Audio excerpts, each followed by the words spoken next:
2025 में नेटफ्लिक्स के इतिहास में सबसे ज्यादा देखा गया सर्वश्रेष्ठ सीरीज वेडनेसडे सीजन 2 फिर से इंटरनेट पर धूम मचा रहा है। हेलो दोस्तों, हमने सीजन 1 में देखा कि जादुई शक्ति रखने वाली वेडनेसडे ने अपनी दैवीय दृष्टि का उपयोग करके खतरनाक रहस्यों को उजागर किया था। लेकिन खतरा तो जैसे उसका पीछा ही नहीं छोड़ता। उसने एक के बाद एक भयानक रहस्यों को सुलझाकर नेवरमोर एकेडमी और जादूगर द्वारा कैद किए गए उन सभी आउटकास्ट लोगों को बचाया था। लेकिन इस बार खतरा उसके स्कूल पर नहीं, बल्कि उसकी सबसे अच्छी दोस्त एनेड के जीवन पर मंडरा रहा है, जिसकी मृत्यु का दृश्य वह बार बार देख रही थी। रहस्यों से भरा एक डरावना कौवा और एक मेंटल असाइलम में रहने वाले पुराने सभी दुश्मन। लेकिन असल दुश्मन कौन है, इसके बारे में अभी तक किसी को कुछ नहीं पता। इसके पीछे कोई साधारण इंसान है या कोई आउटकास्ट? ये नया दुश्मन इन्हें क्यों मारना चाहते हैं? ये सब जानने के लिए आपको हमारे साथ वीडियो पे अंत तक बने रहे। इधर वेडनेसडे की पागलपन दोगुना हो गए, क्योंकि उसकी एकमात्र सबसे प्यारी अच्छी दोस्त पर इस बार मृत्यु की तलवार लटक रहा है। वेडनेसडे सीजन 2 की कहानी शुरू होती है। अभी नेवरमोर एकेडमी में गर्मी की छुट्टियां चल रही हैं। इस समय हम वेडनेसडे को एक अंधेरे कमरे में एक कुर्सी से बंधी हुई अवस्था में देखते हैं। हमें पता चलता है कि वह एक सीरियल किलर का पीछा करते हुए यहां पहुंची थी। सीरियल किलर शायद ये सोच रहा है कि वेडनेसडे उसका अगला शिकार है, लेकिन उसे क्या पता था कि वेडनेसडे खुद उसे शिकार करने आई है। कहानी को थोड़ा और अच्छे से समझते हैं अतीत से। अतीत के दृश्यों से हमें पता चलता है कि इस गर्मी की छुट्टियों में वेडनेसडे अपनी दैवीय दृष्टि पर काम कर रही थी। गोरेस की किताब की मदद से उसने अपनी इस शक्ति को काफी हद तक बढ़ा लिया था। इसलिए उसने ठान लिया कि वह अपनी बचपन की इच्छा पूरी करेगी, जो थी बच्चों के एक मशहूर सीरियल किलर को पकड़ना, जिसका इतने सालों में कोई पुलिस भी पता नहीं लगा पाई। कि अपनी दैवीय दृष्टि का उपयोग करने के लिए थिंग ने उस सीरियल किलर की एक चीज चुराकर उसे दे दी थी। उस चीज को छूकर दैवीय दृष्टि के माध्यम से वेडनेसडे को पता चल गया कि वह सीरियल किलर अभी कहाँ है। इसीलिए वह हवाई अड्डे पर पहुंच जाती है। वहां पहुंचते ही देखा जाता है कि उसके पास हथियार हैं। एक एक करके उसकी जांच करने पर उसके पास से ढेर सारे हथियार निकलते हैं, जिन्हें देखकर वहां के सिक्योरिटी गार्ड तक हैरान रह जाते हैं। तब कारण बताते हुए वेडनेसडे कहती है कि जब प्लेन इतनी ऊंचाई पर हवा में तैर रहा होगा, तब उसे लगा कि ये हथियार जरूरी होंगे। तभी सिक्योरिटी गार्ड्स को उसके बैग में कुछ असामान्य दिखता है। देखा जाता है कि बैग के अंदर उसका हमेशा का साथी थिंग था। थिंग के बारे में वेडनेसडे बहाना बनाती है कि वह मृतकों का मेकअप करती है और यह एक नकली हाथ है।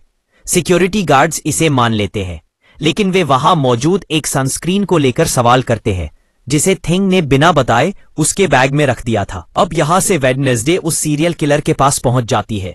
वह उस किलर पर हमला करने से पहले ही किलर उसका हाथ पकड़ लेता है, जिसके कारण वेडनेसडे को फिर से दर्शन होने शुरू हो जाते हैं और उसकी आंखों से काला तरल निकलने लगता है। वह वहीं बेहोश होकर गिर पड़ती है। जब होश आता है तो देखा जाता है कि वह उस सीरियल किलर के गुप्त कमरे में बंधी हुई अवस्था में है। यह किलर मूल रूप से हर बच्चे को किडनैप करके अपनी तरह की गुड़िया बनाता है और फिर उन्हें मार देता है। उसने यहां वेडनेसडे जैसी दिखने वाली एक गुड़िया भी बना रखी थी। तभी वेडनेसडे उससे कहती है कि वह भी अपने हाथ का काम दिखाना चाहती है। यह कहते ही वहां से थिंग बाहर निकलता है और उस किलर पर हमला करता है। वेडनेसडे भी अपने हाथ खोल लेती है और इस तरह वे दोनों मिलकर उस किलर को पकड़ लेते हैं। लेकिन वेडनेसडे समझ नहीं पा रही थी कि जब भी वह अनजाने में अपनी दैवीय दृष्टि का उपयोग करती है तो उसकी आंखों से काला खून क्यों निकलता है। इस बारे में गोरेस की किताब में भी कुछ नहीं लिखा था। गर्मी की लंबी छुट्टियों के बाद उस दिन नेवरमोर स्कूल फिर से शुरू होने वाला था। इसलिए वेडनेसडे की मां उसे स्कूल जाने के लिए बुलाने आई थी। हमें पता चलता है कि इस पूरे समय वेडनेसडे अपनी नॉवेल लिखने में इतनी व्यस्त थी कि उसने अपने परिवार को बिल्कुल भी समय नहीं दिया था। अब इस साल वेडनेसडे के साथ उसका भाई लियो भी उसी स्कूल में दाखिला लेने वाला था। लियो की शक्ति उनके अंकल की तरह इलेक्ट्रिक शक्ति थी। उनके परिवार में केवल उनके पिता यानी गोमेज के पास ही कोई शक्ति नहीं थी। वेडनेसडे यहां अपने भाई को एक टास्क देती है। सामने आने वाले स्टॉप साइन पर अपनी इलेक्ट्रिक शक्ति से निशाना लगाने के लिए कहती है। वेडनेसडे से वह इतना डरता था कि पहली बार में ही लियो का निशाना बिल्कुल सटीक लगता है, लेकिन इसके कारण कई गाड़ियों का एक्सीडेंट हो जाता है। इसे देखकर यह अजीब परिवार बहुत ही शैतानी आनंद ले रहा था। अब उस समय हम नेवरमोर के पास एक जंगल का दृश्य देखते हैं, जहां एक जोड़ा पिकनिक के लिए मिला था। दूर से एक व्यक्ति उनकी गुप्त रूप से तस्वीरें ले रहा था। यह साफ था कि ये दोनों पति पत्नी नहीं थे, लेकिन जब वह व्यक्ति तस्वीरें ले रहा था तब उसने एक कौवे को देखा जो बहुत अजीब दिख रहा था। वह व्यक्ति जल्दी से तस्वीरें लेकर वहां से निकलने वाला था, लेकिन उससे पहले वहां ढेर सारे कौवे आ जाते हैं और एक साथ उस पर हमला कर देते हैं। वह व्यक्ति किसी तरह अपनी गाड़ी में जाकर बैठता है, लेकिन कौवे तब भी हमला कर रहे थे।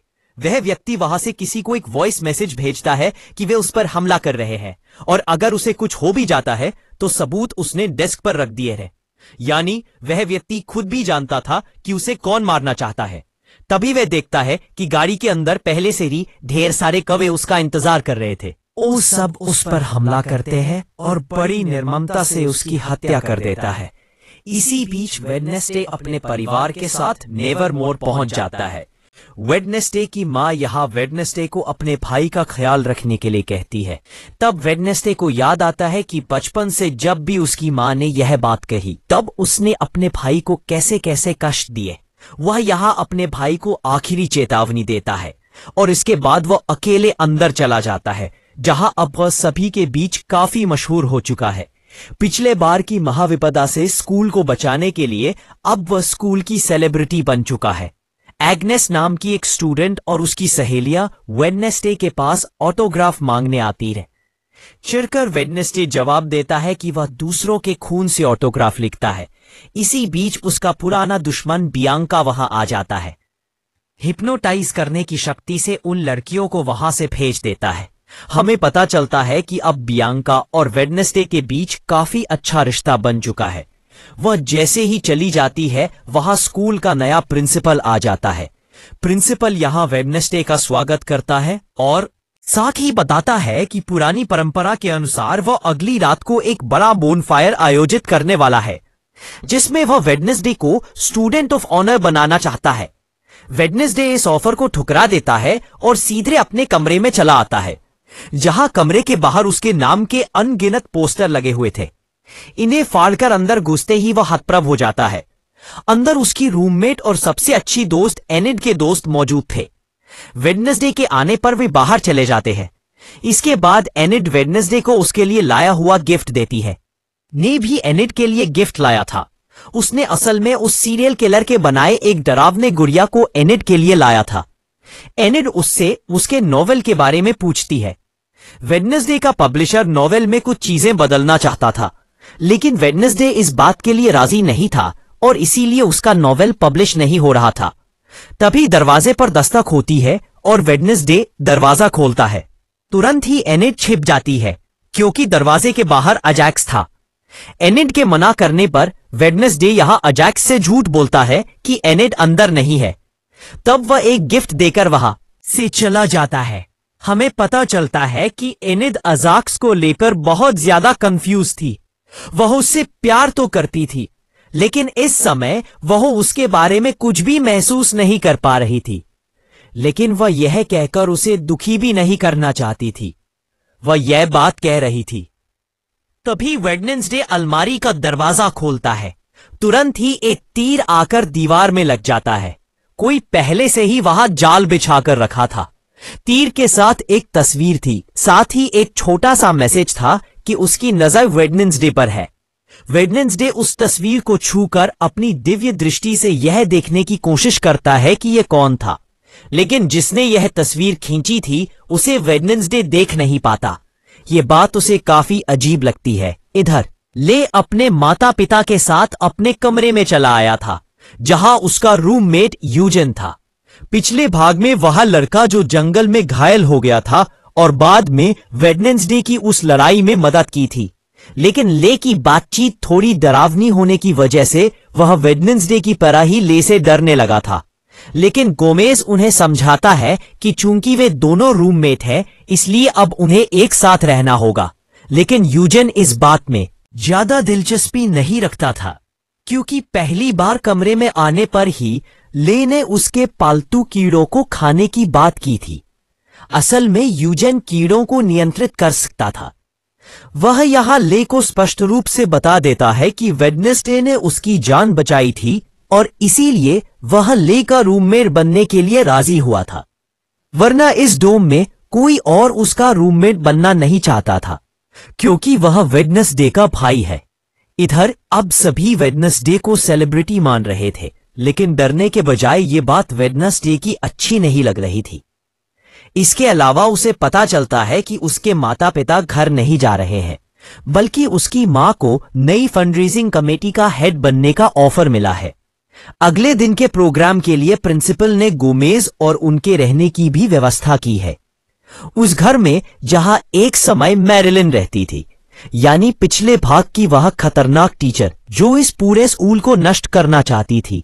अगर वेडनेसडे की मां इस हेड बनने का ऑफर स्वीकार कर लेती है तो वह यही रह सकती है, लेकिन इस घर की सजावट उसे बिल्कुल पसंद नहीं आती, बल्कि डरावनी लगती है। गुलाबी और मिठास भरे रंग उनके साथ बिल्कुल नहीं जाते। मोर्टिशिया असल में यहां रहकर वेडनेसडे और ले पर नजर रखना चाहती थी। चूंकि गुट्टी यानी वेडनेसडे का पूर्वज अब उसकी मदद नहीं कर रहा था, इसलिए इस समय वह उसकी मदद करना चाहती थी।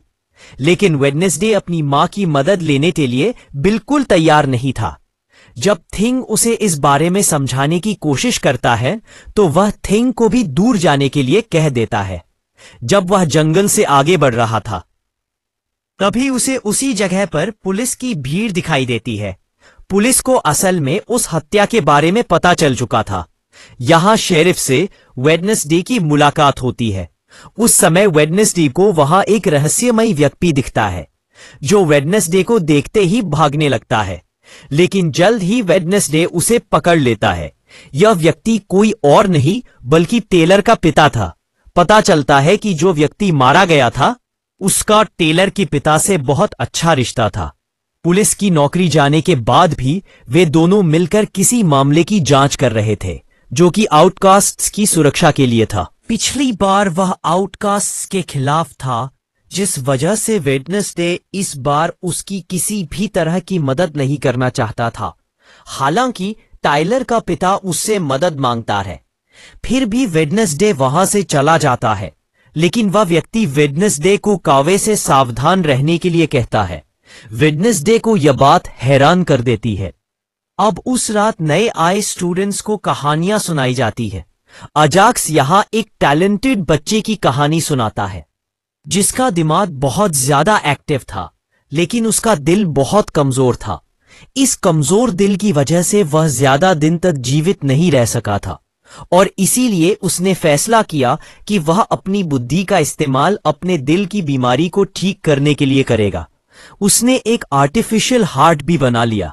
ऑपरेशन सफल रहा। उसका दिल अब उसके दिमाग की तरह ही सक्रिय था, लेकिन इसके परिणाम स्वरूप उसका आविष्कारक दिमाग इतना ज्यादा मजबूत हो गया कि वह इस काम को करने में खुद ही शिकार हो गया। अपनी भयानक मशीन का। लोगों के अनुसार उसकी लाश स्काई ट्री के नीचे दफन है, जहां अब भी उसके उस नकली दिल की टिक टिक की आवाज सुनाई देती है। यह कहानी लेको बहुत ही रोचक लगती है। दूसरी तरफ उसी रात प्रिंसिपल बियांका को बात करने के लिए बुलाता है। वह उसे अपनी फंडरेजिंग कमेटी का मेंबर बनने का ऑफर देता है। बियांका पहले तो मना कर देती है। तब प्रिंसिपल उसे याद दिलाता है कि वह भी उन स्टूडेंट्स में से एक है जो स्कॉलरशिप पर यहां पढ़ाई कर रहे हैं, लेकिन चूंकि फंड अब बहुत कम हो गया है, इसलिए प्रिंसिपल कई स्कॉलरशिप वाले स्टूडेंट्स को स्कूल से निकालने वाला है, जिनमें बियांका भी एक हो सकती है, क्योंकि वह एक सायरन है।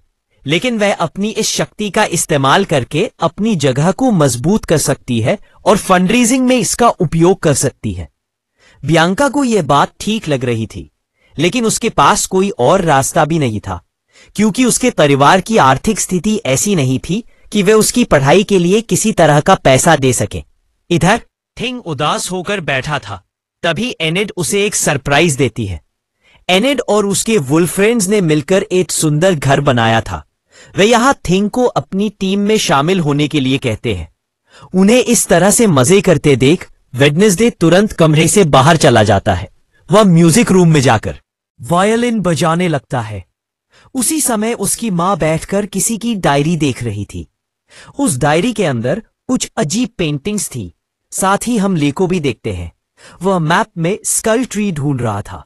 यूजिन के पास पड़ा एक मकजार को करंट का झटका देकर वह उसे जीवित कर देता है। इधर उसी समय हम टाइलर के पिता को भी देखते हैं, जो अकेले घर में बैठकर टाइलर के बचपन के वीडियो देख रहा था और बहुत ज्यादा इमोशनल हो गया था। साथ ही हम एक रहस्यमयी किरदार को देखते हैं जो वेडनेसडे की तस्वीर से उसकी आंखें निकाल लेता है। ये कौन थे यह हमें नहीं दिखाया जाता। इधर जब वेडनेसडे वायलिन बजा रहा था तभी वहां उनकी नई म्यूजिक टीचर कापड़ी आ जाती है। वह बहुत कम उम्र में ही मशहूर हो गई थी, इसलिए वेडनेसडे भी उसके बारे में जानता था।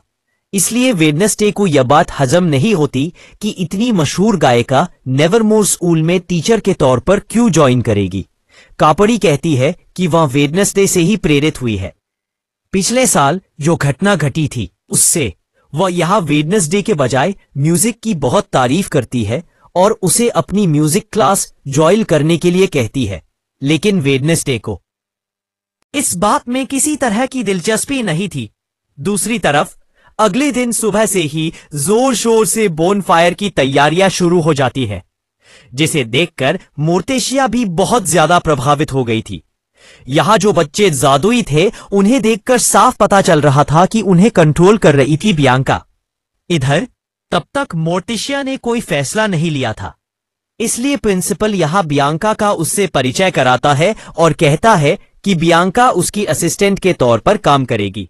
उस रात कमरे में पहुंचते ही वेडनेसडे देखता है कि एनेड के पास उसके लिए आया एक पार्सल है। जेवियर का एक पत्र है। जेवियर के माता पिता अब नहीं चाहते कि वह स्कूल में पढ़ाई करे। वह यहां वेडनेसडे से उस मोबाइल के बारे में पूछता रहे जो उसने उसे दिया था, लेकिन वेडनेसडे तो उसे पहले ही पानी में डुबो चुका था। केवल इतना ही नहीं बल्कि उसने पार्सल में एक पेंटिंग भी भेजी थी। कौवे की इस अजीब पेंटिंग के साथ उसने लिखा था कि वेडनेसडे कोई सवाल ना करे। यह तस्वीर उसके दिमाग में आई थी और इसीलिए उसने इसे वेडनेसडे को भेजा था। यह जो भी हो या जैसा भी हो, यह वेडनेसडे से जुड़ा हुआ है। तभी वेडनेसडे की नजर टाइपराइटर की ओर जाती है, जहां वेडनेसडे के लिखे नॉवेल के बारे में लिखा हुआ था। ड्रॉर खोलते ही वेडनेसडे देखता है कि वहां नॉवेल के कागजात नहीं थे, बल्कि एक पहेली थी। और साथ ही वेडनेसडे उस आंखें कटी तस्वीर को देखता है, जिसे पढ़कर वेडनेसडे समझ जाता है कि आज जो बड़ा बोनफायर जलाया जाने वाला है उसके अंदर ही उसका स्टॉकर ने वेडनेसडे का नॉवेल रख दिया है। इसीलिए वेडनेसडे तुरंत एनेड को लेकर उस बोनफायर के पास चला जाता है। वह एनेड को बाहर खोजने के लिए कहता है और खुद बोनफायर के पास खोजने लगता है। तभी कुछ स्टूडेंट्स से उसका टकराव हो जाता है और उसकी जेब में कोई इस मौके का फायदा उठाकर एक कागज रख देता है। उस कागज में कई सारे ब्लेड लगे हुए थे। इस कागज से वेडनेसडे समझ जाता है कि बोनफायर के अंदर ही उसका नॉवेल है। उसने अपने इस नॉवेल की कोई कॉपी अब तक नहीं रखी थी और 2 साल की मेहनत को वह किसी भी तरह आग में राख नहीं होने देगा। इसलिए वह बोनफायर के अंदर घुसने की कोशिश कर रहा था। उसी समय एनेद का सामना सीधे अजाक्स से हो जाता है। वह अजाक्स को कई तरह के बहाने दे रही थी। तभी वहां ब्रूनो आ जाता है। इसी बीच वेडनेसडे को अंदर जाते देख वह वहां से खिसक लेता है। वह वेडनेसडे को अंदर जाने से मना करता है क्योंकि प्रोग्राम शुरू होते ही इसमें आग लगा दी जाएगी। वेडनेसडे किसी की परवाह न करते हुए अंदर जाता है और देखता है कि वाकई उसका नॉवेल वहां मौजूद है। वह उसे लेने की कोशिश कर रहा था। तभी प्रोग्राम शुरू हो जाता है और थोड़े ही समय में प्रिंसिपल उस बोनफायर में आग लगा देता है। आसपास की हर चीज धू धू करके जलने लगती है। वेडनेसडे किसी तरह नॉवेल लेकर बाहर निकलने की कोशिश कर रहा था। इधर थिंग किसी भी तरह उसकी मदद के लिए अंदर नहीं जा पा रहा था। बाकी स्टूडेंट्स अपनी शक्तियों की मदद से इस आग का तापमान और बढ़ा रहे थे। ताकि बोनफायर के ऊपर रखा नेवरमोर का प्रतीक वह पक्षी उड़ाया जा सके। वहां मौजूद बाकी सभी लोग इस खूबसूरत दृश्य का आनंद ले रहे थे, लेकिन वेडनेसडे कब तक बाहर नहीं निकला था। यह देखकर एनिड चिंतित हो जाती है और दौड़कर प्रिंसिपल के पास चली जाती है। वह वहां जाकर चिल्लाकर प्रिंसिपल से कहती है कि जल्दी से आग बुझाए, वेडनेसडे अंदर फंस गया है। तभी वेडनेसडे बाहर निकल आता है और स्टूडेंट्स के बीच से शरीर पर आग का धुआं लिए हुए आगे बढ़ने लगता है। प्रिंसिपल उसे देखकर बहुत खुश हो जाता है। वह उसे पिछले बार की विपदा से स्कूल को बचाने के लिए सम्मानित करना चाहता था और इसीलिए उसे स्टेज पर बुलाया जाता है। प्रिंसिपल ने यहां उन 4 स्टूडेंट्स की पेंटिंग बनवाई थी जिन्होंने पिछले बार नेवरमोर को बचाया था, लेकिन इस पेंटिंग को देखकर वेडनेसडे बहुत चिढ़ जाता है। यह पेंटिंग उसकी गंभीर और डरावनी छवि को नष्ट कर रही थी। इसीलिए वह नॉवेल को एनिड को थमाकर वहां आगे बढ़ता है और फिर माइक लेकर उल्टा पुल्टा बोलना शुरू कर देता है। वह कहता है कि वह कोई हीरो नहीं है, वह मूर्खों के लिए कुछ नहीं करता। इस तरह की उल्टी पुल्टी बातें कहकर वह उस पेंटिंग में आग लगा देता है, जिसे देखकर वहां मौजूद सभी लोग हतप्रभ हो जाते हैं। लेकिन प्रियंका तो ऐसी ही किसी चीज की उम्मीद कर रही थी। एनिड ने ऐसी उम्मीद नहीं की थी, इसलिए वह वेडनेसडे से बहुत कुछ कहने लगती है। एक तरफ बहन की पागलपन सबको हैरान कर रही थी, दूसरी तरफ भाई की पागलपन सबको एक महाविपदा में डालने वाला था, क्योंकि कल रात अचानक से वह कहानी सुनने के बाद ली अब स्कल ट्री को ढूंढने निकल पड़ा था ताकि उसके अंदर से उस लाश को बाहर निकाला जा सके। जंगल के बीच से चलते चलते वह स्कल ट्री तक पहुंच भी जाता है और फिर उस स्कल के चेहरे पर कान लगाकर वह उस हार्ट बीट को सुनने की कोशिश करता है। तभी अंदर से एक पक्षी बाहर निकल आता है, जिसके कारण वह नीचे गिर जाता है और इस गिरने के कारण उसके अंदर से इलेक्ट्रिक पावर निकल आता है, जिसके परिणाम स्वरूप जमीन के अंदर दबी लाश को करंट लगता है और वह जीवित हो जाती है। डरावने ढंग से वह जमीन के नीचे से बाहर निकल आता है, लेकिन डरावनी आधी सड़ी लाश को देखकर डरने के बजाय ले तो उल्टा खुश हो रहा था। वह तो ऐसा ही कुछ करना चाहता था। इधर एनिड तब तक वेडनेसडे से बात करना चाहती थी। वह उसके कंधे पर जाकर हाथ रखती है। तुरंत ही वेडनेसडे का विजन शुरू हो जाता है। उसकी आंखों से काला खून निकलने लगता है और वह जमीन पर लुढ़क जाता है। उसके विजन में हम देखते हैं कि वह एक कब्रिस्तान में खड़ा है। आसपास अनगिनत कौवे उड़ रहे हैं, लेकिन ये कौवे डरावनी चीज नहीं है, बल्कि डरावनी चीज है एनिड की कब्र, जिसके ऊपर एक सफेद फूल मुंह में लेकर एक कौवा खड़ा था। ठीक वैसी ही तस्वीर जैसी जेवियर ने उसके लिए भेजी थी। तभी एनिड आकर उसका गला दबाने लगती है और कहने लगती है कि उसकी मौत वेडनेसडे की वजह से हुई है। इस विजन को देखकर असल दुनिया में वेडनेसडे छटपटाने लगता है। एनिड समझ नहीं पा रही थी कि वह क्या करे। इसी बीच वहां मोर्टिशिया आ जाती है और फिर होश में आने पर वेडनेसडे खुद को अपने माता पिता के उस घर में पाता है, जहां मोर्टिशिया ने फिर से सब कुछ उससे छिपाने के लिए वेडनेसडे पर रखा था। वह इन काले आंसुओं का मतलब जानती थी। वह समझ गई थी कि वेडनेसडे अपनी शक्ति का बहुत ज्यादा इस्तेमाल कर रहा है, इसीलिए वह बुक ऑफ बूटीज लेना चाहती थी, जिससे वेडनेसडे यह शक्ति पाता था। लेकिन वेडनेसडे यहां अपनी मां की किसी भी तरह की मदद लेने या उसके साथ कुछ भी साझा करने के लिए बिल्कुल तैयार नहीं था, इसलिए वह बाहर निकल जाता है। उसकी मां थिंग से बात करती है कि उसे खुद ही वेडनेसडे को बचाना होगा। थिंग भी इस बात को मान लेता है। अब वहां से वेडनेसडे स्कूल न जाकर सीधे टेलर के पिता के घर के सामने चला जाता है, क्योंकि उसे लग रहा था कि यह सब कुछ किसी न किसी तरह से आपस में जुड़ा हुआ है और इस बारे में टेलर का पिता निश्चित रूप से जानता है। दरवाजे पर जाकर कई बार खटखटाने के बाद भी अंदर से किसी तरह की कोई आवाज न सुनने पर इस बार वेडनेसडे दरवाजा खोल देती है। थिंग के मना करने के बावजूद वह अंदर चली जाती है और देखती है कि वह टेलर के पिता जीवित नहीं रहे बल्कि मृत पड़े हैं। उनके मुंह के अंदर अभी भी कुछ हलचल होने पर वेडनेसडे देखने जाती है। और उनके मुंह से अनगिनत कौवे निकल आते हैं। कौवे छटपटाते हुए कमरे के अंदर से बाहर निकल जाते हैं। तभी वेडनेसडे वहां उस अजीब कौवे को भी नोटिस करती है, जो भी वहां से भाग जाता है। वेडनेसडे सोचती है कि वह अपनी शक्ति का इस्तेमाल करके टेलर के पिता से कुछ जानने की कोशिश करेगी, लेकिन उन्हें छूने के बाद भी वह कुछ नहीं देख पाती। इससे वेडनेसडे अब अपनी शक्ति को लेकर ही चिंतित हो जाती है। तभी वह पुलिस आ जाती है, तो वह जल्दी से वहां से भागने की कोशिश करती है, लेकिन वह पकड़ी जाती है और उसे एक संदिग्ध के रूप में गिरफ्तार कर लिया जाता है। पुलिस स्टेशन में ले जाकर उससे पूछताछ शुरू की जाती है। वहां वेडनेसडे बताती है कि मृत व्यक्ति ने उसे मिलने के लिए बुलाया था। पुलिस बताती है कि जो व्यक्ति पिछले दिन मारा गया था, उसने आखिरी बार टेलर के पिता को फोन किया था और इसी वजह से वे वहां तलाशी के लिए गए थे, लेकिन उन्हें वहां टेलर के पिता का फोन कहीं नहीं मिला। क्या वह इस फोन के बारे में कुछ जानती है? वेडनेसडे कहती है कि उसे इस बारे में कुछ भी नहीं पता। उसकी पूछताछ चल रही थी, तभी वहां उसके पिता गोमेज आ जाते हैं, जो वास्तव में एक पेशेवर वकील थे। इस वजह से वह शेरिफ को कहते हैं कि कोर्ट के आदेश के बिना वह उनके मुवक्किल से किसी तरह की पूछताछ नहीं कर सकते। यह कहकर वह वेडनेसडे को लेकर वहां से निकल जाते हैं। वह रीफ को और कुछ कहने का मौका नहीं देते।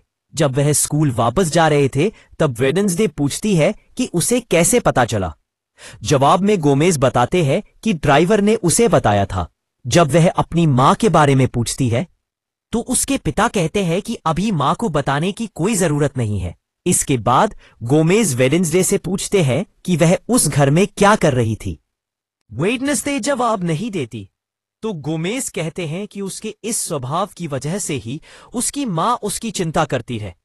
वेडनेसडे अपनी मां के बारे में यहां से चले जाने को कहती है, तो गोमेज बताते हैं कि उसकी मां ने फैसला किया है कि वह फंड रेजिंग कमेटी की हेड होगी, यानी अब से वे यही रहेंगे। तब वेडनेसडे गोमेज से अपनी आंटी ओफिलिया के बारे में पूछती है, लेकिन गोमेज कहते हैं कि चूंकि यह कहानी उनकी नहीं रहे, इसलिए वह उसे यह कहानी सुनाना भी नहीं चाहते। अब अगले दिन सुबह हम यूजीन के उस सीक्रेट अड्डे को देखते हैं, जहां वास्तव में यूजीन पहले से मौजूद है। वह लियो से पूछता है कि पिछले रात वह कहां गायब हो गया था। उसे लगता है कि शायद लियो ने उसके चाचा की तरह उसकी मधुमक्खियों को चबा चबा कर खा लिया है, इसलिए वह चिंतित होकर अंदर जाता है। तभी वह स्तब्ध हो जाता है, क्योंकि अंदर एक लाश बंधी हुई थी। वह यूजीन पर हमला करने आता है, तो लियो उसे इलेक्ट्रिक शॉक देता है। यूजीन बहुत डर जाता है। लियो तब उसे अपना दिल दिखाता है और कहता है कि वह भी उनके जैसे नेवरमोर का एक स्टूडेंट था। इसका मतलब है कि एजैक्स की वह कहानी कोई काल्पनिक कहानी नहीं थी। लेकिन वह यूजीन को डरने से मना करता है, क्योंकि इस लाश का कोई दिमाग नहीं है। कीड़े मकड़े उसे खा गए हैं। अब वह उनका कोई नुकसान नहीं कर सकता। हो सकता है उसे बहुत भूख लगी हो। लियो इस लाश का नाम रखता है स्लर। इधर कमरे में जाने के दौरान वेडनेसडे एनिड की मौत का जो दर्शन देख चुकी थी, वह इस बारे में थिंग को बता देती है, लेकिन यह भी कहती है कि थिंग इस बात को किसी के साथ शेयर न करे, खासकर एनिड के साथ, क्योंकि वह इसे सहन नहीं कर पाएगी। यह कहते कहते जैसे ही वह कमरे का दरवाजा खोलती है, वह स्तब्ध हो जाती है। खिड़की के बाहर बालकनी में एनिड की लाश पड़ी थी। उसका गला काटकर किसी ने उसे मार डाला था। वेडनेसडे बहुत घबरा जाती है और थिंग को कहती है कि जल्दी मदद लाए। तभी एनिड हंस पड़ती है। दरअसल वह आज प्रैंक डे पर वेडनेसडे के साथ मजाक कर रही थी। नेवरमोर में हर साल इस दिन प्रैंक डे मनाया जाता है, लेकिन पिछले साल इस दिन के बाद वेडनेसडे नेवरमोर आई थी। इस वजह से यह उसका पहला प्रैंक डे था। एनिड इस बात से खुश थी कि वेडनेसडे उसकी मौत की खबर सुनकर बहुत दुखी हो गई थी। अब जब वेडनेसडे गुस्सा होती है, तो एनिड कहती है कि वह तो बस बदला ले रही थी। उसे लगा था कि शायद वेडनेसडे ने उसके तकिए पर इंसान की आंखें रखकर उसके साथ मजाक किया था, लेकिन यह वेडनेसडे ने नहीं रखा था। हालांकि वह इस बारे में एनिड को कुछ नहीं बताती, लेकिन उसे समझ आ गया था कि यह टेलर के पिता की आंख हो सकती है। तभी एनिड देखती है कि उसके फोन पर उस स्टॉकर ने मैसेज किया है, जो वेडनेसडे का नोबेल जलाना चाहता था। वे उस नंबर पर कॉल करते हैं, तो पता चलता है कि यह टेलर के पिता का नंबर है, जबकि वह तो पिछले रात ही मर चुका था। और उसका फोन भी पुलिस को नहीं मिला था। इससे वेडनेसडे और भी ज्यादा चिंतित हो जाती है। वह एनिड को कमरे में ही रहने के लिए कहती है, लेकिन एनिड किसी भी तरह पिछले साल की तरह इस साल को इस तरह के मर्डर मिस्ट्री या बोरिंग चीजों से बर्बाद नहीं करना चाहती थी। वह मजे करना चाहती थी। यह कहकर वह कमरे से निकल जाती है। वेडनेसडे अब उस आंख को छूकर अतीत देखने की कोशिश करती है, लेकिन उसे कुछ भी दिखाई नहीं देता। इसलिए वह थिंग को कहती है कि गुड्डिस की किताब से इसका हल निकाले। दूसरी तरफ पूरे स्कूल में प्रैंक को लेकर सभी बहुत मजे कर रहे थे। एनिड और ब्रूनो की नजदीकी को दूर से एजैक्स महसूस कर रहा था। तभी उसके पास लियो और यूजीन आते हैं और वे एजैक्स के लिए बदला लेना चाहते हैं। चूंकि यूजीन की पतंगों की भाषा समझ सकता था और उन्हें नियंत्रित कर सकता था, इसलिए वह अपने कैद किए हुए मच्छरों को ब्रूनो के पास भेज देता है। इससे ब्रूनो की हालत खराब हो जाती है। एजैक्स यहां लियो और यूजीन के साथ प्रैंक करता है। इस दिन का मजा आनंद के बीच चल रहा होता है, लेकिन प्रोफेसर ऑफ को यह प्रैंक बिल्कुल पसंद नहीं था, क्योंकि चूंकि उसके हाथ पानी थे, इसलिए स्टूडेंट्स उसके साथ सबसे ज्यादा प्रैंक करते थे। वह किसी का विरोध भी नहीं कर पाता था। इसी बीच वेडनेसडे वहां आती है और प्रिंसिपल से ऐसे आउटकास्ट के बारे में पूछती है जिसके पास पक्षियों को नियंत्रित करने की शक्ति हो। ऑफ एवियंस के बारे में बताते हैं कि आउटकास्ट्स में से केवल एवियंस ही पक्षियों को नियंत्रित कर सकते हैं, लेकिन इस स्कूल में 10 साल से ज्यादा हो गए, कोई एवियन नहीं आया। दूसरी तरफ बियांका मोर्टिसिया को अपनी मां से बात करने के लिए मनाने गई थी। दरअसल उसकी मां बहुत अमीर थी। प्रिंसिपल उससे डोनेशन लेना चाहता था, लेकिन इसके लिए मोर्टिसिया को ही उससे बात करनी थी। लेकिन उनकी मां बेटी का रिश्ता बिल्कुल अच्छा नहीं था। इस वजह से बियांका को यहां ज्यादा फायदा नहीं होता। इधर लियो मांस वाला खाना उस लाश के लिए ले गया था जिसे वो खा लेती है, लेकिन इससे उसकी ताकत भी बढ़ जाती है, क्योंकि लियो के बाहर निकलते ही वो अपनी ताकत से स्कूल में बंधी लकड़ी को तोड़ देती है। इधर वेडनेसडे को मिलना चाहती थी, इसके लिए उसे गाड़ी की जरूरत थी, लेकिन फैमिली कार लेने पर सबको पता चल जाता। इसलिए वो एनिड का वो लेटर चुरा लेती है जिसे दिखाने पर ड्राइविंग सिखाने का वादा था। एनिड अपने कमरे में जाकर वो लेटर नहीं ढूंढ पाती। तभी वहां वेडनेसडे की मां आती है। वो यहां वेडनेसडे से नहीं बल्कि थिंग से मिलने आई थी। वो थिंग पर गुस्सा थी क्योंकि गुड्डिस की किताब इतने दिनों से वेडनेसडे के पास थी और थिंग ने उन्हें इस बारे में नहीं बताया था। वो भी तो उनके परिवार का हिस्सा है। यह सुनकर थिंग उसे याद दिलाने लगता है कि कई बार उन्होंने अपने एक्शन से उसे नौकर की तरह ट्रीट किया है। अब भी उनकी मां बेटी के खराब रिश्ते का दोष उस पर डाला जा रहा है। यह कहकर गुस्सा दिखाकर वह अपने कमरे में चला जाता है। दूसरी तरफ वेडनेसडे उस ड्राइवर के पास पहुंच जाती है। वहां एनिड का लेटर दिखाते ही ड्राइवर उसे ड्राइविंग सीट दे देता है और इस मौके का फायदा उठाकर वेडनेसडे उस गाड़ी को लेकर असाइलम जाना चाहती थी जहां टेलर था, लेकिन ड्राइवर ने अपनी सीट के साथ एक ब्रेक भी रखा था, जिसकी वजह से वेडनेसडे फायदा नहीं उठा पाती, तो वह उस ब्रेक को काट देती है। उसी समय ड्राइवर नेवरमोर के गेट पर उस लाश को देखता है जो गेट खोलकर बाहर निकलने की कोशिश कर रही थी। इस जीवित लाश को देखकर ड्राइवर हैरान हो जाता है। इसी बीच वेडनेसडे गाड़ी चलाना शुरू करती है तो वह और भी ज्यादा हैरान हो जाता है। इस तरह वेडनेसडे एक बार में उस असाइलम पहुंच जाती है। वहां पहुंचकर अंदर जाने के लिए उसे ज्यादा मेहनत नहीं करनी पड़ती। अपनी रिसर्च दिखाकर वह सीधे असाइलम के अथॉरिटी से बात करती है। वहां से उसे पता चलता है कि टाइलर और बाकी आउटकास्ट्स की देखभाल डॉक्टर फेयरबर्न कर रहे हैं। वह यहां फेयरबर्न की बहुत तारीफ करता है। डॉक्टर खुद कोई आउटकास्ट नहीं है, लेकिन उसने आउटकास्ट्स की मानसिक स्थिति के बारे में थ्योरी लिखी है। इस पर वेडनेसडे उसे छोटा करने लगती है।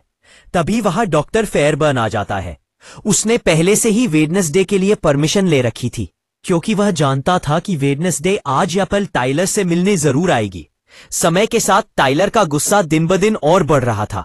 तब वेडनेसडे मैरिलिन के बारे में पूछती है। जवाब में डॉक्टर बताता है कि मैरिलिन को भी यहां कैद रखा गया है, लेकिन उसे टाइलर से दूर रखा जा रहा है, क्योंकि वह अभी तक यह मानता नहीं है कि वह टाइलर का मास्टर है। सब कुछ उसके लिए हुआ है। उन्हें दूर रखने से उनका रिश्ता और कमजोर होगा। अब हम देखते हैं कि टाइलर को बहुत ही सुरक्षित जगह पर रखा गया था। वेडनेसडे को सेफ्टी के साथ अंदर ले जाया जाता है। वेडनेसडे को देखकर टाइलर हैरान हो जाता है और उसे कहने लगता है कि वेडनेसडे ने उसके अंदर के मॉन्स्टर को प्यार किया था। वे दोनों ही काले दुनिया के लोग हैं। वे दोनों चाहें तो पूरी दुनिया पर राज कर सकते हैं। इस तरह बातों में तकरार शुरू होने पर टाइलर का मॉन्स्टर रूप बाहर आने लगता है। तभी करंट का झटका देकर उसे सामान्य किया जाता है। तब वेडन से टाइलर को उसके पिता की मौत की खबर देती है। साथ ही हमें यह भी पता चलता है कि जो व्यक्ति पहले मारा गया था वह टाइलर का चाचा था। टाइलर के परिवार में दो लोग मर चुके थे, इसीलिए वह टाइलर से मिलने आई थी ताकि कोई सुराग मिल सके। लेकिन टाइलर उसे बिल्कुल भी मदद करने के मूड में नहीं था। यह समझकर वेडन से वहां से जाने लगती है। तभी टाइलर उसे एनिड की बात कहकर उकसाने लगता है। एनिड आखिरी व्यक्ति थी जिसने पिछले बार की लड़ाई में टाइलर पर हमला किया था, इसलिए वह कहता है कि एनिड को जहां भी देखेगा वही खत्म कर देगा। अपनी बेस्ट फ्रेंड को मारने की बात सुनकर वेडन से इस बार और भी ज्यादा गुस्सा हो जाती है। वह टाइलर को उल्टा पुल्टा कहने लगती है, जिसके कारण टाइलर के अंदर का मॉन्स्टर इस बार वास्तव में अपना रूप ले लेता है। लेकिन समय रहते वहां कंट्रोल में मौजूद व्यक्ति उसे करंट के झटके से फिर से सामान्य कर देता है। वेडन से बाहर निकल जाती है और चिल्लाने लगती है। दृश्य स्कूल में आ जाता है, जहां लियो को अब पता चल गया था कि उसका पेट ज़ॉम्बी यानी वह लाश भाग गया है। इधर एनिड और ब्रूनो का रिश्ता बहुत गहरा हो गया था। ब्रूनो एनिड के साथ उसके कमरे में आता है। उसी समय हम किसी को गुप्त रूप से एनिड पर नजर रखते हुए देखते हैं। वहां एक गिफ्ट बॉक्स था जो थिंग के लिए था, इसलिए वह ब्रूनो को इंतजार करने के लिए कहकर थिंग के घर के पास जाती है। वहां वह थिंग के उस गिफ्ट बॉक्स को भी खोलती है। इसके अंदर थिंग की पुलिस में पकड़े जाने की एक तस्वीर थी, साथ ही एक चिट्ठी जिसे पढ़कर एनिड समझ जाती है कि यह गिफ्ट उसे वेडनेसडे के अंकल ने भेजा है और यह गिफ्ट उसे उसके जन्मदिन के गिफ्ट के रूप में ही भेजा गया है। यानी आज थिंग का जन्मदिन है, लेकिन अंकल फेस्टर को छोड़कर एडम्स फैमिली के किसी को भी उसके जन्मदिन की बात याद नहीं थी।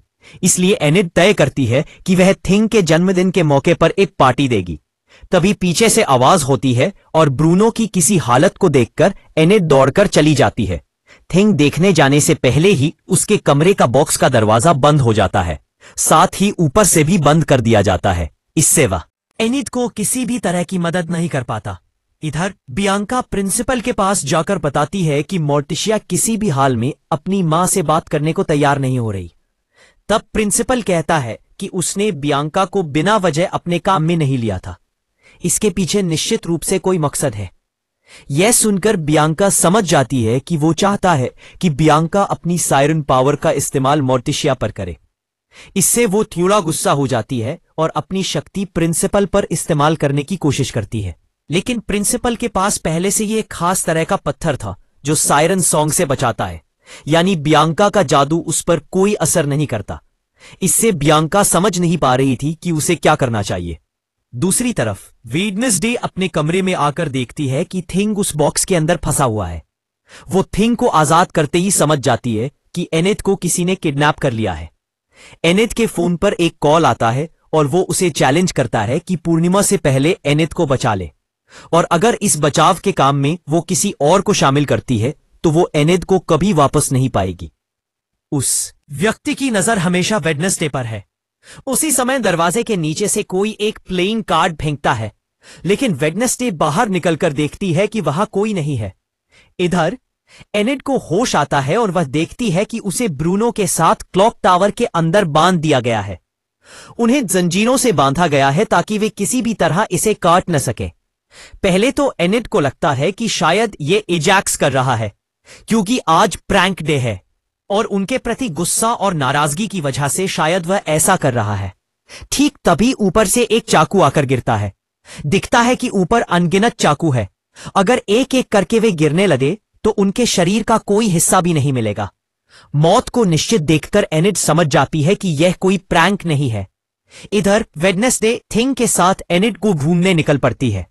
रास्ते में उसकी मुलाकात अपनी म्यूजिक टीचर से होती है। उससे बांध करके वेडनेसडे के दिमाग में एक आइडिया आता है। उसे जो नोट मिला था वह असल में एक म्यूजिकल नोट था, इसलिए वह सीधे म्यूजिक रूम में चली जाती है।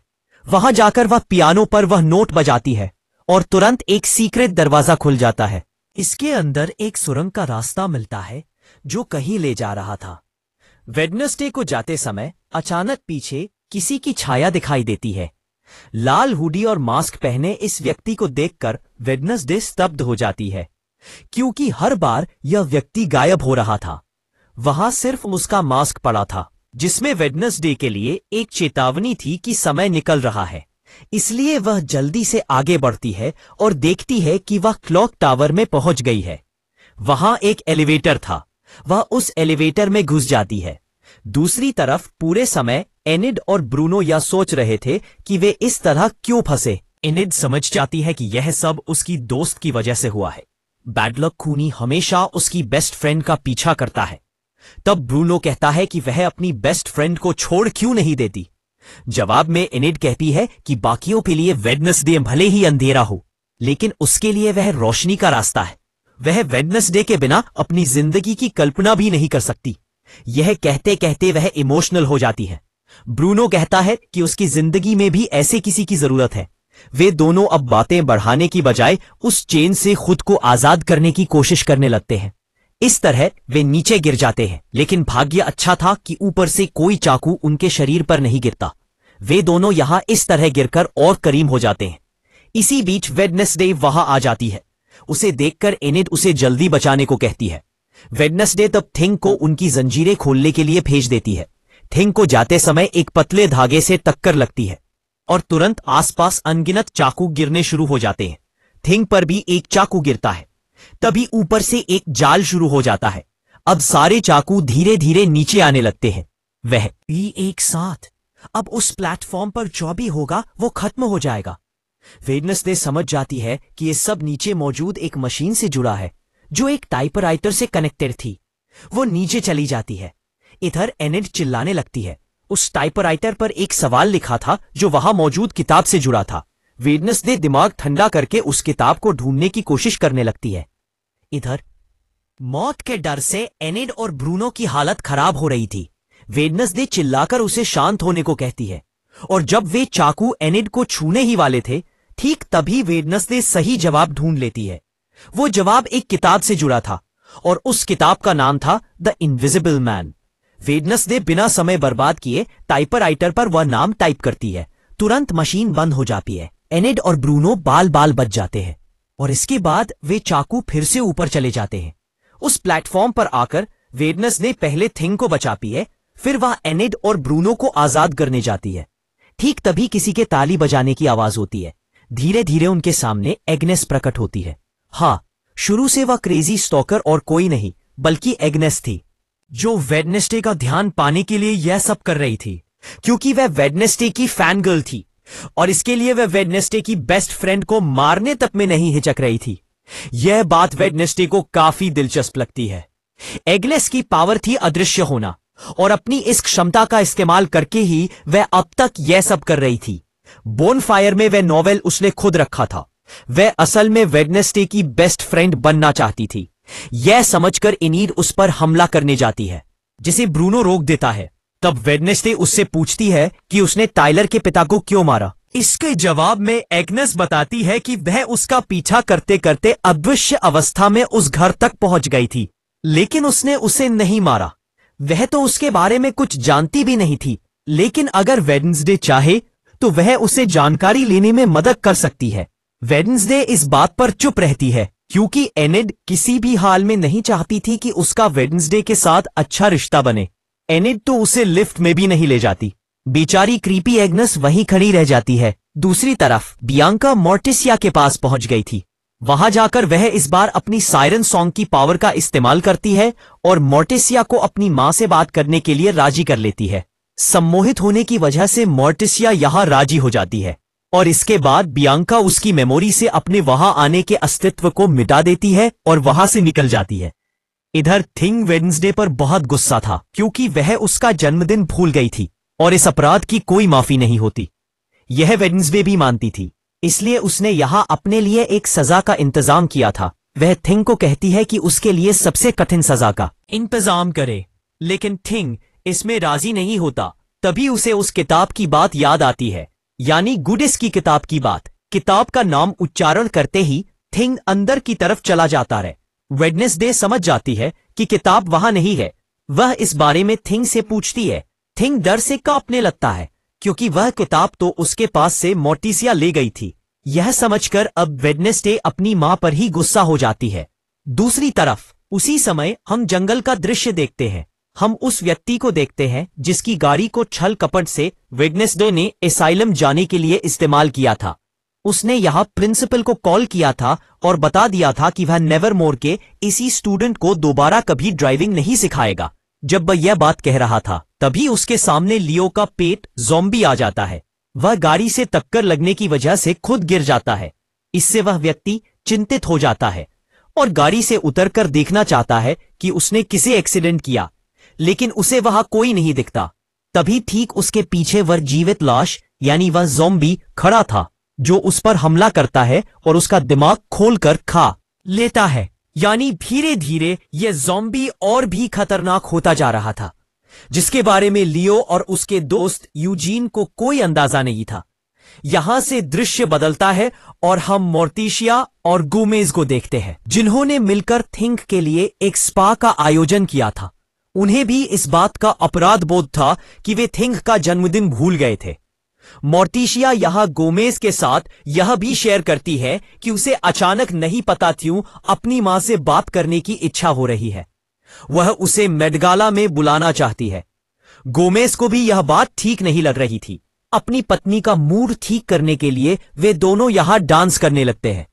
इसके बीच में अचानक से उनके घर में कोई एक व्यक्ति जैसे प्रवेश करता है।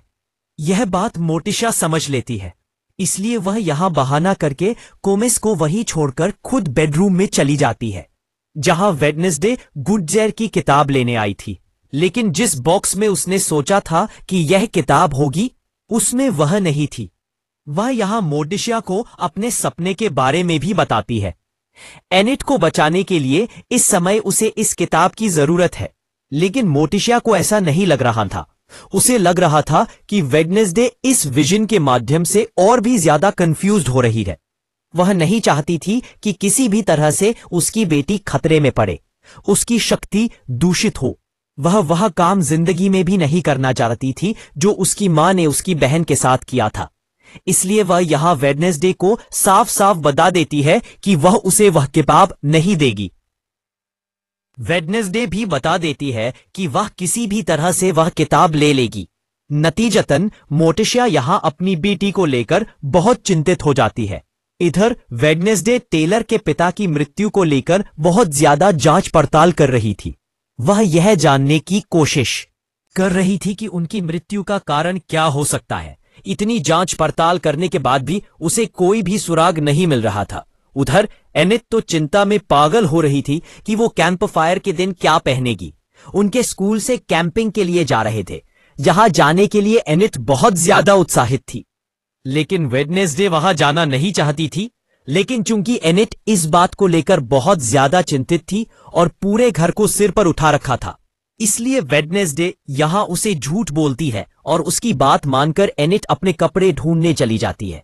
उस समय थिंक कहता है कि उन्हें एनिट को सब कुछ खुलकर बता देना चाहिए, लेकिन वेडनेसडे को ऐसा नहीं लग रहा था, क्योंकि एनिट एक छोटे से कपड़े के ना मिलने पर इतना पागल हो गई थी। अगर उसे पता चल जाए कि वो मरने वाली है, वह भी वेडनेसडे के पीछे पड़े किसी पागल हत्यारे के हाथों, तो वह और भी ज्यादा घबरा जाएगी और सब कुछ और भी ज्यादा गड़बड़ हो जाएगा। यह कहते ही उसके सामने एग्नेस प्रकट हो जाती है। एग्नेस इतनी देर से वहां अदृश्य होकर सब कुछ देख रही थी। उसने वास्तव में एनिट के उस कपड़े को छिपा रखा था। एनिट के मरने की बात सुनकर तो वह खुश हो जाती है, क्योंकि इससे वेडनेसडे की बेस्ट फ्रेंड की जगह खाली हो जाएगी। तब वेडनेसडे कहती है कि वह एनिट को कुछ भी नहीं होने देगी। वह उस हत्यारे को ढूंढ निकालेगी, और अगर उसे पता चल जाए कि वह हत्यारा कोई और नहीं बल्कि एग्नेस है, यह कहते ही एग्नेस बोल पड़ती है कि तब वेडनेसडे एक नए नियम में उसका जीवन ले लेगी।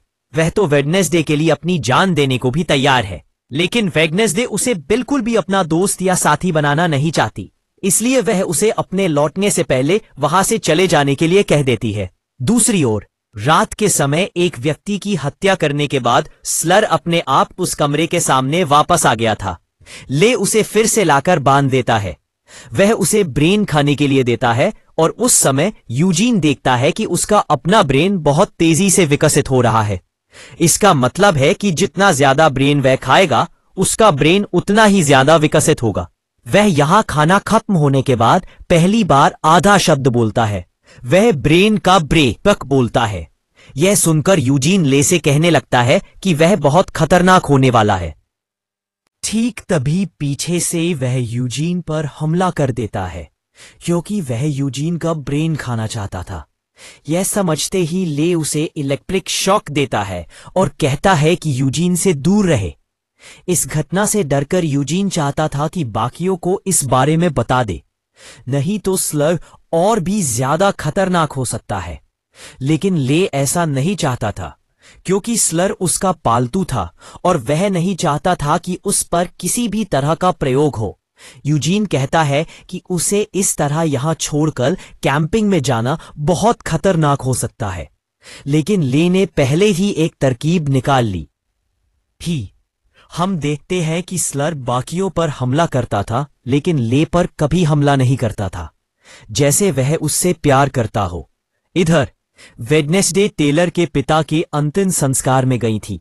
वहां सिर्फ 2 लोग ही मौजूद थे, एक शेरिफ और दूसरा था वह डॉक्टर। डॉक्टर टेलर के अनुरोध पर वहां आया था। वेडनेसडे को देखकर शेरिफ बहुत खुश नहीं होता। वह उसे इस केस से दूर रहने के लिए कहता है, क्योंकि जो इस हत्या के पीछे है वह बहुत चालाक है। वह नहीं चाहता कि वेडनेसडे को कोई नुकसान हो। यह कहकर वह वहां से चला जाता है। तब वेडनेसडे डॉक्टर से पूछती है कि क्या टेलर के साथ उसके पिता कभी मिलने गए थे। पहले तो डॉक्टर जवाब देना नहीं चाहता था। बाद में वह बताता है कि हाँ, इतने लंबे समय में केवल एक बार ही वह गया था। न केवल इतना, बल्कि पिता को देखते ही टेलर पूरी तरह से नियंत्रण से बाहर हो गया था। उसे 5 मिनट तक शक्ति देकर भी नियंत्रण में नहीं लाया जा सका था। ऐसा पहले या बाद में कभी नहीं हुआ था। वेडनेसडे कहता है कि उसे लगता है कि इन सबके पीछे कोई एवियन है, यानी कोई ऐसा जो पक्षियों को नियंत्रित कर सकता है। तब डॉक्टर कहता है कि उनके असाइलम में ऐसा कोई एवियन नहीं है। जब वे इन सबके बारे में बात कर रहे थे, उस समय भी वह कौवा उनकी नजर रखे हुए था। वह असल में पूरे समय वेडनेसडे पर नजर रखे हुए था। अब दूसरी तरफ उसी समय हम बियांका को देखते हैं, जो एक होटल में गई थी। वहां जाकर वह अपनी सायरन सॉन्ग का इस्तेमाल रिसेप्शनिस्ट पर करती है और उसके पास से 301 नंबर के कमरे की चाबी ले लेती है। साथ ही यह भी कह देती है कि इस कमरे में कोई कभी नहीं जाएगा। साथ ही बियांका का यहां आना भी वह रिसेप्शनिस्ट भूल जाएगा। अब चाबी लेकर जब वह उस कमरे में प्रवेश करती है, हम देखते हैं कि असल में बियांका की मां उस कमरे के अंदर खुद को छिपाए हुए थी। पिछले भाग में हमने देखा था कि बियांका की मां ने एक व्यक्ति से शादी की थी, जो बियांका की मां को केवल उसकी सायरन सॉन्ग के लिए इस्तेमाल कर रहा था, और इसका इस्तेमाल करके उसने कई अपराध किए थे, जिन केसों में अब बियांका की मां फंस गई है। लेकिन समय रहते बियांका अपनी मां को यहां भागकर लाई थी। साथ ही उस व्यक्ति को ढूंढने के लिए FBI को लगा दिया गया था, इसलिए कुछ दिनों तक उन्हें गुप्त रहना होगा। इधर फाइनल में वेडनेसडे एग्नेस के पास उसकी मदद के लिए जाता है। एग्नेस के साथ साथ वेडनेसडे फैन क्लब में एक और स्टूडेंट था, जो रूप बदल सकता था। उसकी मदद से ही असल में उसने टेलर के पिता का फोन अनलॉक किया था। अब भी वे ठीक वही करते हैं। न केवल इतना, बल्कि उस रात एग्नेस टेलर के पिता के घर से कुछ जरूरी सामान लाई थी, जिसे वह अब वेडनेसडे के हाथों में सौंप देती है। यहां से उसे कुछ सुराग मिलते हैं, जो सुराग 2015 के साल और एक जगह से जुड़े हुए थे। यह जगह उस जंगल के बहुत करीब थी जहां उनकी कैंपिंग होने वाली थी। इसीलिए वेडनेसडे फैसला करता है कि वह इस कैंपिंग में शामिल होगा, ताकि वह उस स्थान पर जाकर तहकीकात कर सके। इधर पूरा स्कूल इस कैंपिंग के लिए तैयार था। एनिड खाना ले रही थी, तभी वहां उसका एक्स बॉयफ्रेंड अजाक्स आ जाता है। वह अपना सामान ले जाना चाहता था, लेकिन उससे पहले ही ब्रूनो उस सामान को लेकर रवाना हो जाता है। इस बारे में अजाक्स एनिड से बात करने वाला था। ठीक तभी वह म्यूजिक टीचर आ जाती है। उसने समझ लिया था कि अजाक्स की इन बातों से एनिड असहज हो रही थी, इसीलिए एनिड को बचाने के लिए ही उसने उसे बुला लिया था। इसके अलावा वह उसे सावधान भी करती है कि आज रात पूर्णिमा की रात है। चूंकि आज रात कैंपिंग है, इसलिए उसे सावधान रहना होगा। लेकिन सावधानी तो दूर की बात, वह बहुत ज्यादा खुश हो जाती है जब वह वेडनेसडे को देखती है, जो कैंपिंग के लिए तैयार हो चुका था। वेडनेसडे उसे उत्साहित होने से मना करता है क्योंकि वह वहां तहकीकात के लिए जा रहा था। तभी वहां एग्नेस प्रकट हो जाती है। एग्नेस पूरी तरह से वेडनेसडे से प्रेरित होकर कपड़े पहनती थी, यहां तक कि वेडनेसडे जिस स्थान पर जाना चाहता था वहां के सभी रास्तों का नक्शा और सब कुछ वह तैयार करके लाई थी। यह देखकर एनेड बहुत ज्यादा गुस्सा हो जाती है क्योंकि एग्नेस ने उसकी हत्या की कोशिश की थी और अब वेडनेसडे उसी के साथ टीम बना रहा था। लेकिन उसकी ये फैन गर्ल तो उसके लिए सब कुछ करने को तैयार थी, जिसे देखकर एनेड बहुत ज्यादा चिढ़ जाती है। इधर वेडनेसडे देखता है कि उसका भाई ले इस कैंपिंग में एक ताबूत लेकर आया है। इससे वेडनेसडे को ले पर शक होने लगता है। वह उससे कई तरह के सवाल कर रहा था। तभी वहां गोमेज और मोर्टिशिया गाड़ी लेकर आ जाते हैं। उन्हें यहां देखकर उनके दोनों बच्चे हैरान हो जाते हैं। वे बिल्कुल नहीं चाहते थे कि गोमेज और मोर्टिशिया उनके आसपास रहें।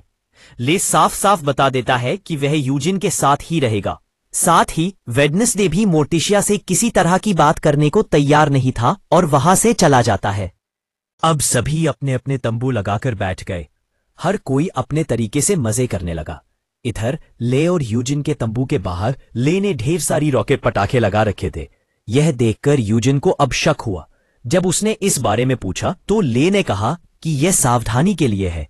यह सुनते ही यूजिन अंदर चला गया और देखता है कि अंदर उस ताबूत में स्लर्प है। इस पे यूजिन बहुत ज्यादा घबरा जाता है। तब ले कहता है कि उसने तो कहा था कि उसे इस तरह जंगल में छोड़कर वे लोग नहीं आ सकते, इसीलिए ले ने ऐसा तरीका निकाला था। लेकिन यूजिन के अनुसार उसने ऐसा करके अपने दोस्तों को भी खतरे में डाल दिया है। वह साफ साफ बता देता है कि वह उस ज़ॉम्बी के साथ इसी भी हाल में रात नहीं बिताएगा। उसी समय बाहर से उन्हें बुलाने के लिए गोमेज आ जाता है। गोमेज की आवाज सुनकर दोनों जल्दी से बाहर चले जाते हैं। गोमेज उनके लिए खाना लाया था। अंदर से आवाज सुनकर वह अंदर जाने की कोशिश करता है, लेकिन ले उसे रोक देता है। गोमेज को शक हुआ था, इसलिए वह उन्हें सलाह देता है कि वे हमेशा एक साथ रहें। अगर उनसे कोई गलती भी हो जाए तो भी इस बारे में किसी को पता नहीं चलना चाहिए। गुप्त रूप से वे सब कुछ दबा दें, यह कहकर वह वहां से चला जाता है। अब प्रिंसिपल सभी स्टूडेंट्स को बुलाकर उनके लिए एक भाषण दे रहा था। तभी एक अनोनी घटना हो जाती है। वहां कुछ नॉर्मीज यानी सामान्य लोग आ जाते हैं। यह एक कैडेट ग्रुप था। उनके टीचर यहां सीधे प्रिंसिपल से बात करना चाहता था। वह कहता है कि उसने इस कैंप को पहले ही बुक कर लिया था, लेकिन प्रिंसिपल का दावा था कि उसने इस कैंप को पहले बुक किया था। इससे उनके बीच तर्क वितर्क शुरू हो जाता है और पता चलता है कि एक ने कैंप के मालिक से बुकिंग की थी, जबकि दूसरे ने कैंप के मालिक के बेटे से बुकिंग की थी। इसीलिए एक ही दिन में 2 बुकिंग हो गई थी। वे किसी भी तरह के समाधान तक नहीं पहुंच पा रहे थे। यह देखकर वेडनेसडे बीच में आता है और उनके सामने एक प्रतियोगिता का प्रस्ताव रखता है, जिस प्रतियोगिता में जो जीतेगा वही यहां कैंपिंग करेगा। इस शर्त को दोनों पक्ष मान लेते हैं और अपने अपने तरीके से तैयारी करने लगते हैं। इधर इस बुद्धि का दाता वेडनेसडे किसी भी हाल में उनके इस जाल में पैर नहीं डालना चाहता था। इस प्रतियोगिता की वजह से वह अपने लक्ष्य से किसी भी तरह नहीं हटेगा, यह उसने ठान लिया था। अब इस घने जंगल के 2 स्थानों पर दोनों टीमों का एक एक अंडा रखा गया था। उस अंडे की रक्षा उस टीम के कुछ सदस्य कर रहे थे। बाकी सदस्य हमले के लिए आसपास ही इंतजार कर रहे थे। जो टीम दूसरी टीम का अंडा पहले टावर के ऊपर रख पाएगी वही टीम विजेता होगी। कैडेट की टीम यहां अजाक्स की टोपी हटा देती है, जिसके कारण वे बहुत आसानी से अपना अंडा बचा लेते हैं और इस बारे में बाकियों को बता देते हैं। दूसरी तरफ कैडेट जो अंडा बचा रहे थे उस पर गुप्त रूप से नजर रख रहे थे वेडनेसडे और बियांका। वहां सबसे पहले हमला करते हैं एनेड और ब्रूनो, लेकिन कैडेट की टीम उनके सामने टीयर गैस छोड़ देती है और खुद मास्क पहन लेती है। इससे एनेड और ब्रूनो वहीं रुक जाते हैं। उसी समय वेडनेसडे अपनी दूसरी चाल चलता है। यूजिन मधुमक्खियों को नियंत्रित करके उन्हें वहां भेज देता है, जो धुएं के बीच से जाकर उन पर हमला करती है। जब चारों तरफ सभी लोग इस टीयर गैस और मधुमक्खियों के हमले से त्रस्त थे, तभी इसके बीच से वीर की तरह आगे बढ़ता है वेडनेसडे। इंसान ही उसे रुला नहीं सकते, यह केमिकल उसे कैसे रुलाएगा। वह उस अंडे को ले लेता है और बियांका को इस बारे में बता देता है। लेकिन समस्या यह थी कि कैडेट की टीम लगभग पहुंच चुकी थी। इधर वेडनेसडे अभी भी बहुत दूर था। इस बात को लेकर सभी बहुत चिंतित थे। आउटकास्ट की टीम ने लगभग हार मान ली थी, लेकिन इस बारे में वेडनेसडे के पास एक योजना थी। वह उस पहाड़ की चोटी से टावर के ऊपर जाने के लिए एक जिप लाइन बनाता है। जब दूसरी टीम सीढ़ियों से ऊपर चढ़ रही थी, तब वह बहुत आसानी से इस जिप लाइन की मदद से जल्दी समय में टावर के ऊपर पहुंच जाता है और दूसरी टीम के उस खिलाड़ी को लात मारकर गिरा देता है, जिसके कारण उनका एकमात्र ब्लास्ट हो जाता है। वेडनेसडे अब नेवरमोर की जगह को बरकरार रखता है और वे जीत जाते हैं। और इसके बाद तुरंत ही वेडनेसडे अपनी योजना को दिमाग में लेकर कैंप से निकल पड़ता है ताकि वह जल्दी समय में अपना काम पूरा करके यहां फिर से पहुंच सके। प्रिंसिपल उसे धन्यवाद देने आया था। हालांकि इस बात को ज्यादा महत्व न देते हुए वेडनेसडे थिंग के साथ निकल पड़ता है। दूसरी तरफ हम देखते हैं कि कैडेट टीम का कैप्टन तब तक हार नहीं मानता था। वे फैसला करते हैं कि आज रात वे नेवरमोर के कैंप पर हमला करेंगे। इस बारे में कुछ भी ना जानते हुए पूरा कैंपिंग टीम वहां बैठकर गाना बजाना कर रहा था। बेचारा ब्रूनो और एनीड के रिश्ते की बात को समझने की कोशिश कर रहा था। दूसरी तरफ वेडनेसडे इस रात के अंधेरे में उस घर के सामने पहुंच गया था, जिस घर की तस्वीर उसे टायलर के पिता के सामान में मिली थी। इस घर के अंदर घुसकर वह देखता है कि टायलर और उसके पिता की ढेर सारी तस्वीरें हैं। ये तस्वीरें एक आईने के साथ लगी हुई थीं। इस आईने के पीछे एक रहस्य छिपा हुआ था। इसे खोलते ही वह हतप्रभ हो जाता है। आईने के पीछे अखबारों की कटिंग थी। उन सभी आउटकास्ट के लिए श्रद्धांजलि दी गई थी जो असाइलम में मारे गए थे, जिसमें अब टायलर है। यहां एक नाम भी था, वह था लुइस। चूंकि टायलर के पिता ने यह सब लिख रखा था, तो निश्चित रूप से इन सभी घटनाओं का लुइस से कोई संबंध होगा। अगर वह कई सालों से इन आउटकास्ट पर हमला कर रहा है, तो अगला शिकार एनीड होने वाली है। यह समझकर वेडनेसडे सावधान हो जाता है। वेडनेसडे उन तस्वीरों को छूकर भी विजन देखने की कोशिश करता है, लेकिन गुडीज की किताब के बिना उसका यह विजन फिर से पाना संभव नहीं था। इसलिए वह फैसला करता है कि इस बार वह दूसरे तरीके से कोशिश करेगा। उसी समय वह विशेष कौवा उस पर नजर रखे हुए था। इधर कैंपिंग में गाना गाने के लिए प्रियंका मोर्टिशिया की तारीफ करती है। तब मोर्टिशिया कहती है कि वह केवल अंतिम संस्कार में ही गाना गाती है। तभी वहां प्रिंसिपल आ जाता है और फिर से फंड रेजिंग के बारे में बात उठाता है। मोर्टिशिया कहती है कि उसने अपनी मां को कॉल किया था, लेकिन उसने उसका कॉल रिसीव नहीं किया। समाधान के तौर पर प्रिंसिपल कहता है कि वह मोर्टिशिया की मां को नेवरमोर में आमंत्रित कर सकता है। मोर्टिशिया के अनुसार इससे ज्यादा फायदा नहीं होगा। इधर जंगल के बीच से ब्रूनो और एनिड घूम रहे थे। तभी सामने अजाक्स आ जाता है और एनिड से पूछता है कि उनके ब्रेकअप को कितना समय हुआ है। इसी बीच उसने मूव ऑन भी कर लिया है। तब ब्रूनो वहां से चला जाता है। एनिड यहां अजाक्स को समझाकर बताती है। वह अजाक्स से बहुत प्यार करती थी, जो अजाक्स और उसके लिए हानिकारक था क्योंकि वह अपने बारे में बहुत ज्यादा असुरक्षित थी।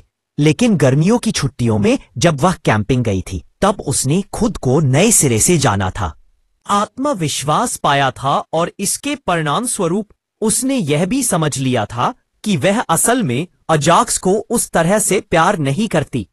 अजाक्स के अनुसार अगर वह उससे इस बारे में बात करती तो अजाक्स कभी भी उसके रास्ते में कांटा बनकर नहीं खड़ा होता। लेकिन एनिड ने उससे कुछ कहे बिना ही ब्रूनो के साथ मूव ऑन कर लिया था।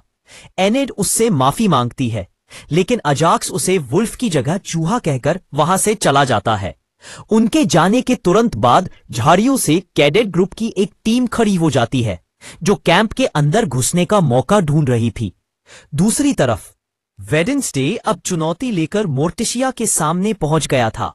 वह एक विशेष प्रकार की तलवारबाजी की लड़ाई में मोर्टिशिया को आमंत्रित करता है, जिसमें उनकी आंखें बंधी रहेंगी, और अगर इस लड़ाई में वेडनेसडे जीत जाता है तो मोर्टिशिया उसे गुडी की किताब लौटा देगी। मां बेटे की इस लड़ाई की बात सुनकर गोमेज बहुत खुश हो जाता है और खुद नहाने चला जाता है। वे दोनों लड़ाई के लिए निकल पड़ते हैं। दूसरी तरफ अंदर जाने के लिए तैयार थी कैडेट की टीम। टीम के सदस्य आखिरी बार अपने कैप्टन को समझाने की कोशिश करते हैं कि वे चैलेंज में हार गए हैं, उन्हें इस तरह रात के अंधेरे में उन पर हमला नहीं करना चाहिए। लेकिन वह कैप्टन तो आउटकास्ट्स को बहुत छोटा समझता था, और चूंकि वह कैप्टन था इसलिए बाकी लोग उसके आदेश की अवहेलना नहीं कर सकते थे। सबसे पहले वे बाहर के तंबुओं पर हमला करने वाले थे। उसी समय ले यूजीन के साथ अपने दोस्तों के पास था। उसका कैंप सबसे बाहर था। वहां प्रवेश करने के दौरान बाहर रखे एक जाल में कैप्टन का पैर पड़ जाता है, जिसके कारण वह अंदर गिर जाता है और वे पटाखे फटने शुरू हो जाते हैं। इस रोशनी में बाहर मौजूद स्टूडेंट्स देख लेते हैं अंदर क्या नृशंसता हो रही थी।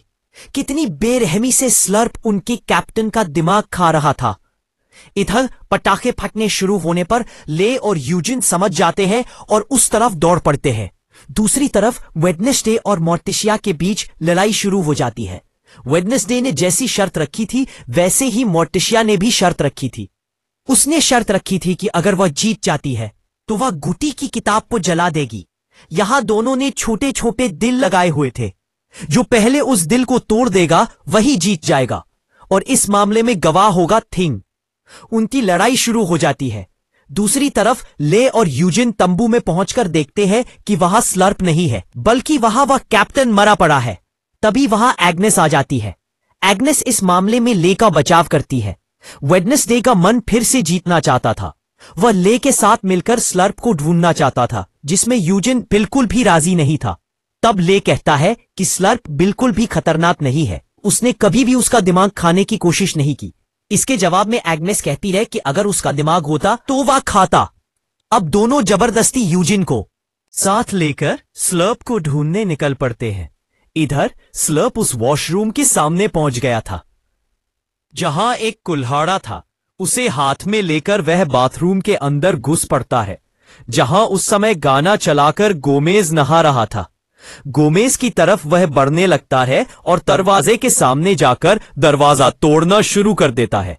इस भयानक गर्जन और दरवाजा तोड़ने की आवाज सुनकर गोमेज सोचता है कि उसकी पत्नी मोर्टिशिया आई है, इसीलिए वह बिल्कुल भी घबराता नहीं।